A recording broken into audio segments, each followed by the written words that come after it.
अस्सलामुअलैकुम दोस्तों। तो इंडिया और न्यूजीलैंड के दरमियान तीसरा टेस्ट मैच वानखेड़े में शुरू हो चुका है, जहां पर इंडिया की सिचुएशन पहले रोज के इख्तिताम पर एक दफ़ा फिर से हमें पतली होती हुई नजर आ रही है। तो पहले बल्लेबाजी की थी न्यूजीलैंड ने टॉस जीतकर पहले बल्लेबाजी का फैसला किया था और इंडिया के जो गेंदबाज थे उन्होंने बहुत ही ज़बरदस्त और शानदार गेंदबाजी दिखाई, जहां पर स्पेशली जो वाशिंगटन सुंदर थे वो एक दफ़ा फिर से चमके और उन्होंने सुंदर गेंदबाजी की। वो अब तक इस पूरी टेस्ट सीरीज में 3 इनिंग्स में 15 विकेटें ले चुके हैं। आज भी उन्होंने 4 विकेटें हासिल की। उसके अलावा जो रविंद्र जडेजा थे उन्होंने भी 5 हासिल किया। तो इस तरीके से उन्होंने मिलकर इंडिया को एक यानी अच्छी पोजीशन में पहुंचा दिया था, जबकि न्यूजीलैंड जल्द ही ऑल आउट हो गई थी। तो उसके बाद इंडिया की जब बैटिंग आई तो इंडिया पहले अच्छी बल्लेबाजी कर रहा था। शुरू में रोहित शर्मा एक दफा फिर से फ्लॉप हुए, उनका फ्लॉप शो अभी तक जारी है।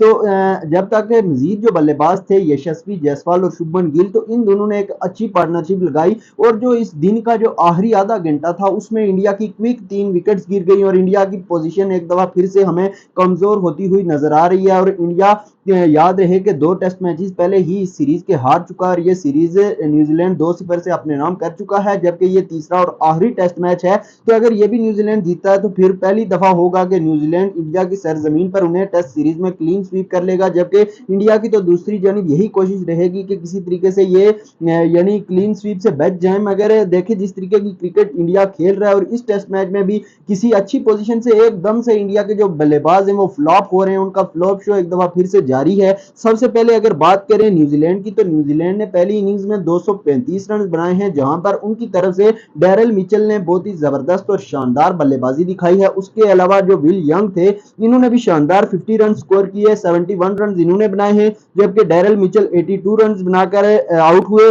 उसके अलावा 235 रन तो इन्होंने बनाए, मगर मजीद कोई भी बल्लेबाज ज्यादा जबरदस्त परफॉर्मेंसेस नहीं दे सका। डेवन कॉनवे और जो आज थे दूसरे जो रचिन रविंद्रा, तो ये दोनों कुछ खातिर खास ज्यादा परफॉर्मेंस नहीं कर सके। ये दोनों इस पूरी सीरीज में बहुत ही जबरदस्त बल्लेबाजी दिखा रहे थे। अलबत्ता ये है कि जो इंडिया के गेंदबाज हैं उनके हवाले से यही है कि रविंद्र जडेजा ने भी बड़े अरसे बाद ही 5 हासिल किया। बांग्लादेश के खिलाफ मेरे ख्याल में अच्छी उनकी गेंदबाजी थी। अलबत्ता इस सीरीज में वो पहली दफा ही उन्होंने इतनी जबरदस्त परफॉर्मेंसेस दी हैं। अलबत्ता जहां तक इंडिया के बल्लेबाजों की बात है तो यशस्वी जायसवाल ने 30 रन बनाए हैं और वो आउट हो चुके हैं। उसके अलावा शुभमन गिल जो हैं इन्होंने 31 रन बनाए हैं और रोहित शर्मा एक दफा फिर से 18 ही रन बना सके, कोई बड़ा स्कोर खड़ा करने में नाकाम हो चुके हैं। मोहम्मद सिराज जो कि उन्हें वॉचमैन के तौर पर भेजा गया था मगर वो भी आउट हुए। उसके बाद जो बड़ी विकेट थी विराट कोहली की, तो वो रन आउट हो चुके हैं। मैट हेनरी ने इन्हें रन आउट किया है। तो अब शुभमन गिल और जो ऋषभ पंत हैं तो ये दोनों क्रीज पर खड़े हैं। देखते हैं फिर कल इंडिया किस तरीके से बल्लेबाजी करेगा और किस तरीके से इस मैच को आगे लेकर चलेगा, क्योंकि इंडिया के लिए सिचुएशन बहुत ही टाइट होती हुई नजर आ रही है।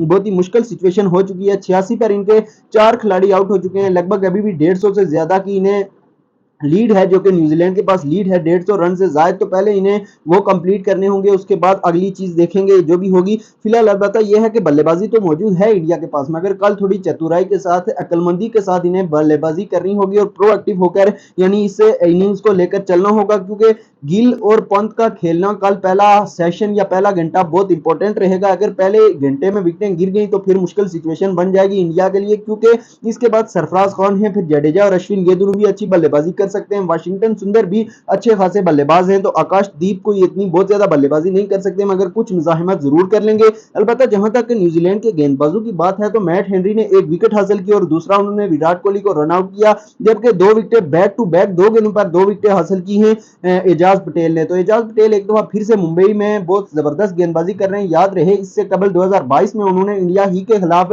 मुंबई में 10 विकेटें ली थी एक इनिंग्स में और बड़ा कारनामा उन्होंने सरअंजाम दिया था। तो मुंबई में वो मुझे लग रहा है कि बहुत ज्यादा खतरनाक गेंदबाज हैं। एक दफा फिर से 2 विकेट 2 गेंदों पर उन्होंने ले ली हैं।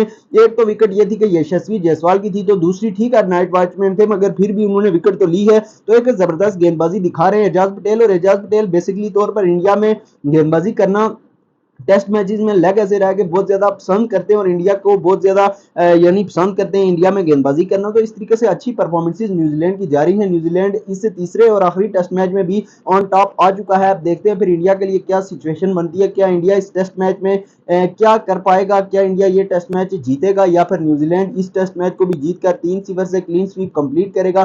तो फिलहाल इसी चीज के साथ आपसे लेंगे इजाजत। वीडियो अच्छी लगी हो तो लाइक कीजिए, चैनल पर नए हैं तो चैनल को भी सब्सक्राइब कीजिए। अल्लाह हाफिज।